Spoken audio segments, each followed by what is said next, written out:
Hey YouTube, this is Kristen, and I wanted to do an update and talk about just a couple of things. First of all, I wanted to talk about Lance Reyna, the trans man who was bashed at Houston Community College. A couple of months ago, the mayor of Houston made it legal, through this, legal through this mayoral proclamation saying that transgender people are now able to use the correct restroom. Well, this dumbass pastor, and I'll link his information down below, came out and said, that this mayor is making things, putting GLBT people at risk through this ordinance.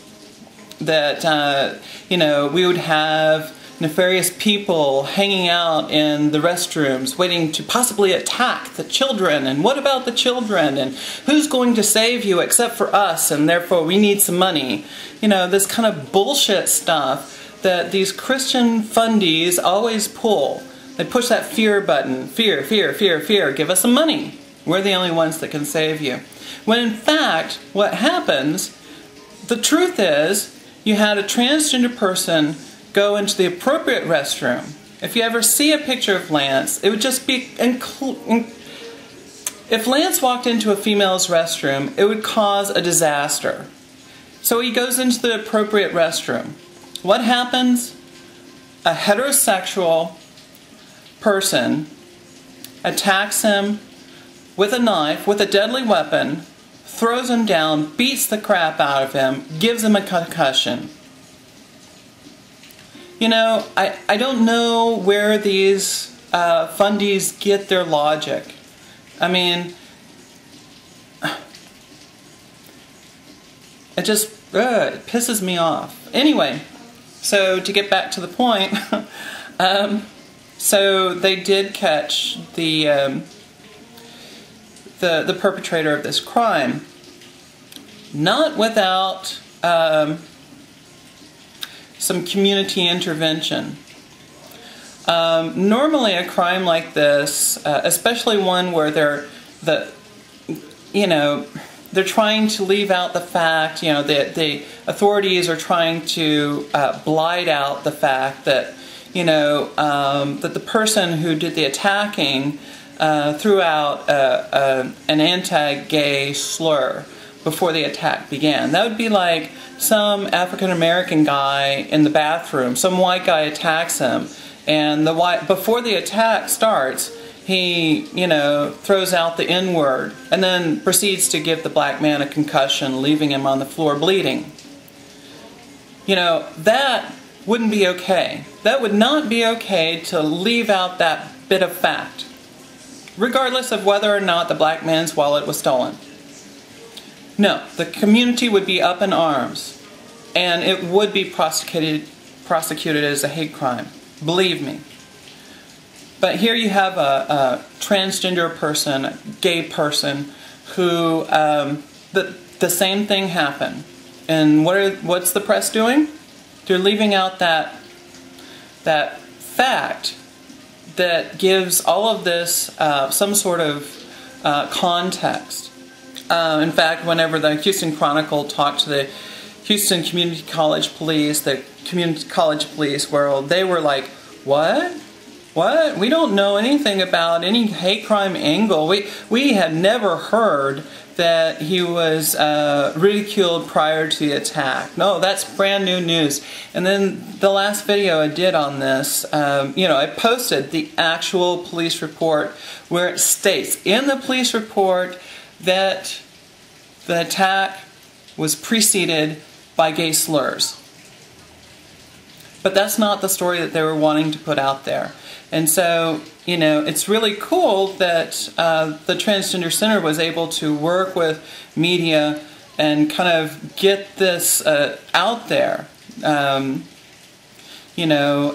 one knew about it. And this was during Pride Week.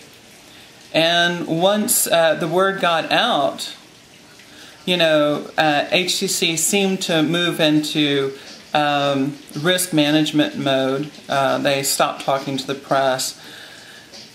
They continued to put out misleading information. They told Lance, don't work with HPD. Don't go to HPD. Don't talk to them. Only talk to us, the community college cops.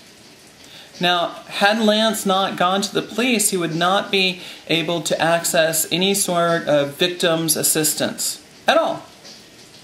And I think it's kind of fucked up that HCC engaged Lance like that. That seems a little wrong to me. So,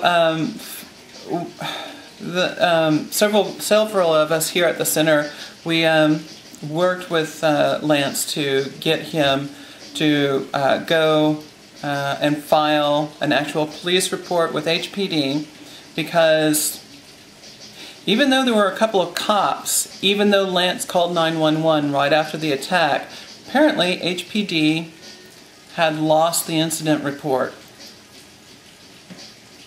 And I think that's kind of fucked up too. That after all of this, Lance had to go down and file in person yet another incident report. So after the second incident report was filed with HPD, Houston Police Department, so yesterday, just directly after that, they caught the guy. And Lance then had to go identify him in a lineup, and that was really, really difficult for him. And seriously, I can't express how difficult that was for him. So the long and short of it is that Lance identified as an attacker, the arrest was made, and charges are being pressed. I don't know whether or not it's going to be actually prosecuted as a hate crime during the sentencing. There's some talk about that, but there's also some talk about not doing that because it adds an extra burden to the DA's case. And some argue, rightfully so, some argue that the way that the Texas law is made, even if it were prosecuted as a hate crime, it would be easier to overturn on appeal. I think really Lance just needs the acknowledgement that people get that this was a hate-motivated crime and that he's going to suffer a long time because of this.